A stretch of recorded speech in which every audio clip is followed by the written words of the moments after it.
So my name is Ryan Simovich. I'm an orthopedic surgeon and I specialize in surgery of the shoulder. So the injuries run the gamut. The younger patients tend to suffer from things like dislocations, injuries to their AC joint, things like labral tears.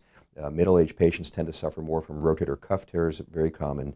And then older patients suffer from rotator cuff tears as well as degenerative conditions like shoulder arthritis. In determining what the best course of treatment is for a particular patient, I think it's important to be able to approach the patient from the standpoint of what their disease process is, what they've done in the past to try to improve upon it, and then to look at their function, but also to look at their radiographic studies. We look at MRIs a lot to determine whether patients may benefit from arthroscopic procedures or whether they may benefit more from open procedures. Arthroscopic procedures are beneficial to patients over open procedures when they're indicated, mainly because the recovery time is faster, infection rates are lower, pain is typically less, tends to be a quicker return back to full activity. So I think patient education is probably one of the most important facets of practice. I like to call it shared decision making, where it's not the physician making the decision completely. I mean, we can guide the patient, we can certainly tell them their options, but patients have to have a vested interest in the decision making process and what they're going to do.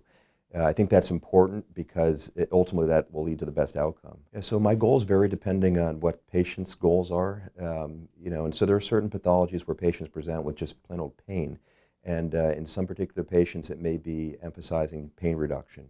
There certainly are athletic patients that run the gamut from their 20s on up until their 80s or 90s. Their goal is to get back to golf, tennis, and so my goal would be the same. And so I think the goal has to match the patient's goal, and we try to get them and to achieve that goal in the simplest, quickest way possible. So ultimately, seeing a patient recover is the most rewarding thing that a physician can experience. It's certainly why most of us, or all of us, went into medicine, but much less medicine, orthopedic surgery. Seeing those concrete results where patients come in, they can't sleep, they can't play tennis or golf, they can't do what they want to do, and you return them back to that within 4 to 6 months is very rewarding.